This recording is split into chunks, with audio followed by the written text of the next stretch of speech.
What's up everyone, it's a Knife Seller here, and today I'm going to be doing my 1-year EDC update on the Benchmade Griptilian. This version of the Griptilian is a full size.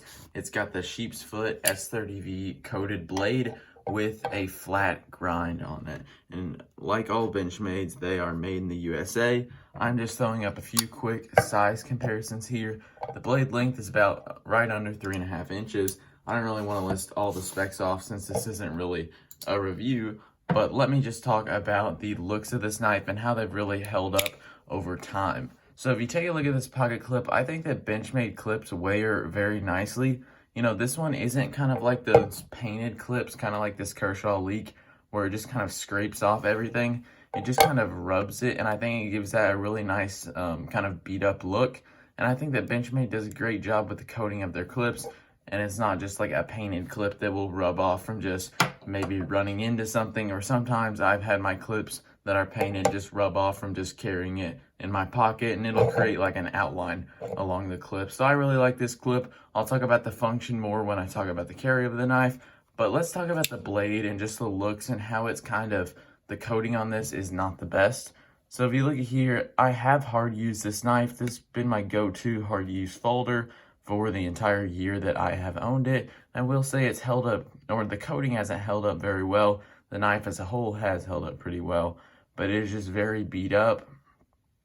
And right here is the spot where one time I was carrying my Olight flashlight right next to this knife, and it just kind of rubbed it all day, and it ended up scraping off all that coating. And that's one of those things that is a little bit weird, and I feel like a coating that was nicer wouldn't do that. You know, it is partially my fault for carrying a flashlight that is metal right next to my knife, but I just kind of wish Benchmade would do a higher grade coating, because it seems like I've seen a lot of Benchmades that just the coating is just completely worn off, and they charge like $10-15 extra for a knife that is coated, which I understand that it takes more materials and time to get a coated blade. It just, I feel like I would prefer the satin more, and if I was to buy another Benchmade, I would just buy the satin version.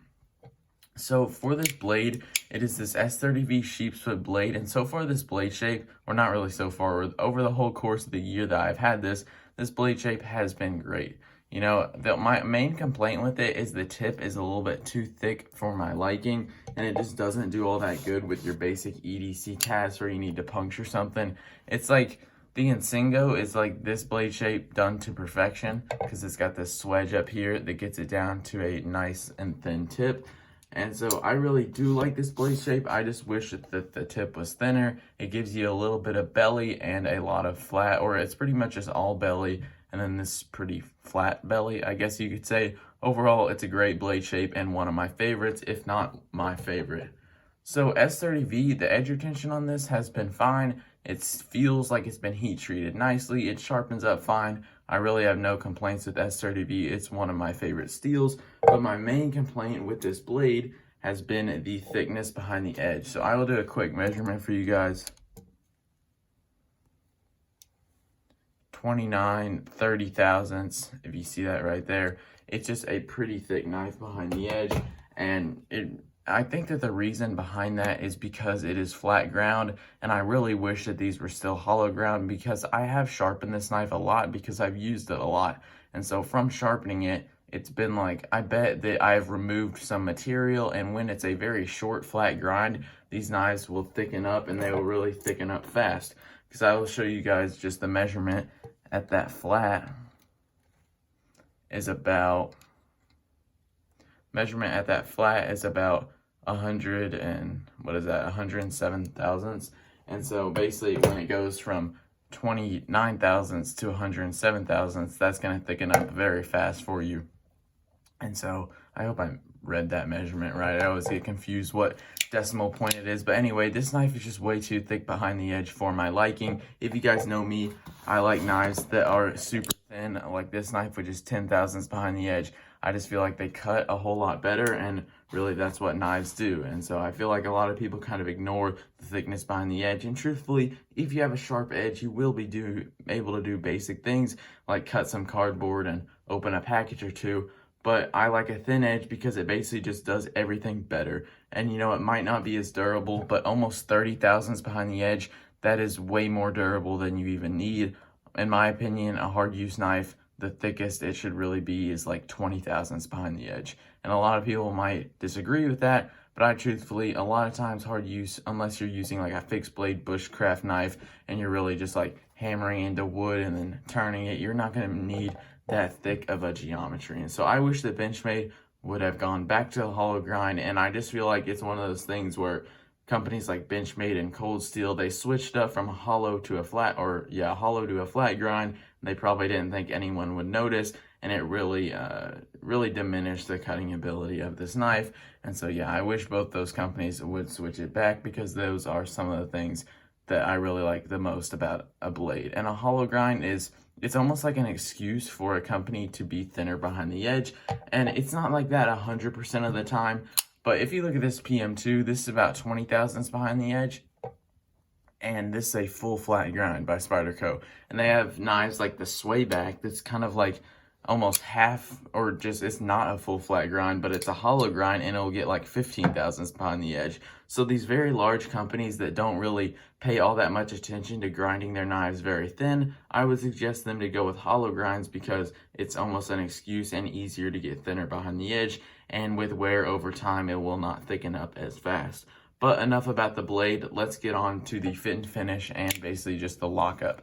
So overall, this axis lock has held up pretty well. You know, I really do like the axis lock. It's a very strong lock while also being very user-friendly. It's one hand opening, one hand closing, and that's one thing that's really nice. Sometimes it feels like in order to get a strong lock, you have to have a knife that's like that to open and that to close. It's just, I really like the axis lock because I feel like Benchmade does a great job with it. My main complaint is that the Omega springs can break, which this one, over the entire course of the year, I've opened it so many times, the Omega springs have not broken on it. And yeah, I think it's just one of those things. Sometimes people will have a Benchmade where the Omega springs will break like a couple times for them. Sometimes they'll have it like me, where it never breaks at all. And so I'm lucky that that's the case. I just wish that Benchmade would maybe use the axis lock that they used on something like the, blanking on the name, but the full integral knife that they have, kind of like the Manix 2. Just an axis lock without Omega springs would be great, or maybe just more reinforced Omega springs. But on to the fit and finish. So it's overall not bad. The centering is pretty good for Benchmade. You know, some of these, Benchmade's quality control is kind of all over the place. The grind seems pretty on center. It might just be a little bit shallower on this side, I guess you could say, than on this side, but it's not that big of a deal. Some Benchmades will be so like ground very bad where it'll look completely off center, but it'll actually be a centered blade. And so yeah, it's one of those things, it doesn't really matter all that much in use, but from a sharpener's perspective, when I'm having to maybe hold an angle very steep like this and then very shallow like this, it's just really hard to remember. And sometimes I've noticed, especially with this knife that I have right now, Spyderco Sage 5 Lightweight, this is much, I have to sharpen this side very low, this side very high. And sometimes if I go to strop this knife and I forget that this angle is so low, I will strop it too high and basically just ruin the edge of it. And so that's one of those things that I wish companies would get more centered grinds, but I can understand why that everything isn't perfectly centered, because it really can't be. But this grind is pretty good from Benchmade, I guess. It's not the best, not the worst. The actual thinness behind the edge, like I mentioned a couple minutes ago, isn't good. But one issue that I've had with the fit and finish is this pivot screw. It just won't stay tight for me. It has blade play right now. It has blade play right now, and I've tried to fix that. I've literally taken it out, put Loctite on it, fixed it, let it sit for a whole week, just trying to let it dry as much as possible. And then I get it, open it, and close it like 20 to 30 times, and it's already back to being loose again. So I don't really know what to do. I could use stronger Loctite, but do I really want to do that? And it's just like, I don't know if it's an issue with the threads and the pivot. Maybe there's like some pivot lash here. I don't really feel much of it, maybe a tiny bit. So I don't really think, or I truthfully don't know what the issue is, but it is a little bit frustrating that I can't get this knife to stay put with no blade play for a while. And honestly, this is probably too smooth for me, which I'll talk about a little bit more in the action. So overall, the fit and finish is fine. It's just, I can't get this pivot tightened down to where there's no blade play. It'll just loosen back up again. So onto the ergonomics, and the ergonomics on this knife are pretty solid, but there's just one big negative to it. So if you just look at these ergonomic lines, it is extremely simple. No excess finger grooves or dips or big old swells in it. It just looks very nice, and that's really what I want from companies. And it makes that knife a whole lot more enjoyable if there is no finger grooves all over the place. For example, the ZTO562, very solid ergonomics, but when you're holding it like this, it's very solid. A lot of times in my normal EDC uses, I will switch up my grip, maybe like that, or just something weird based on the task at hand, and I don't just do everything like this, and I don't really think anyone does. So when there's a lot of finger grooves like this, it can create hot spots.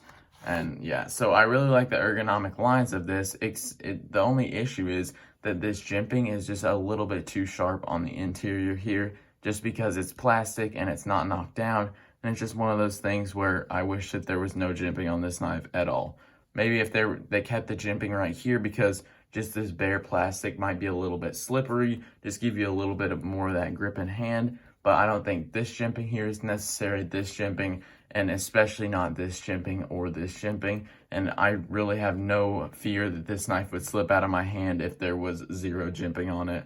And I just said jimping so many times, but I wish that they would either take that away or knock it down just a little bit more on the interior there. I could do that, but I don't really feel like taking the knife completely apart just to knock down the inside of the liners. But anyway, the ergonomics are overall solid because this is a very thick handle. I'll just compare it to like a PM2 here.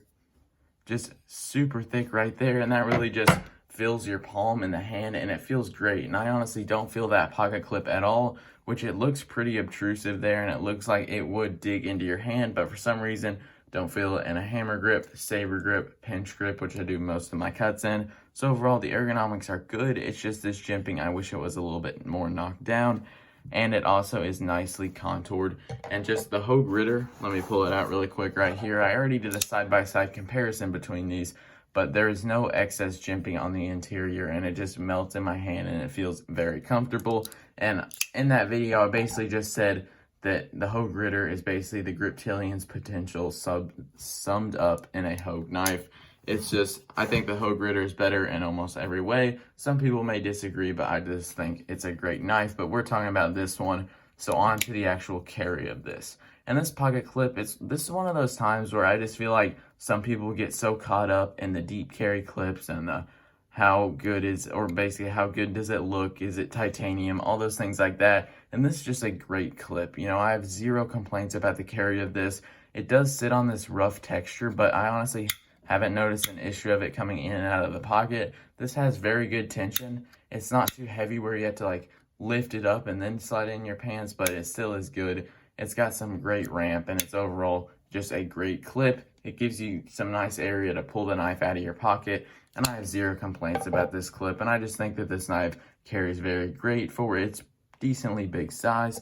I don't know if I mentioned this, but it's the full-size Griptilian. Hopefully you could tell that with my size comparisons that I did at the start. So yeah, overall carry, I have no complaints with it, but on to the action. So this is the Spidey hole version, and I can thumb roll it out easy. I can flick it easy. I can Spidey flick it easy. See if I can do this one.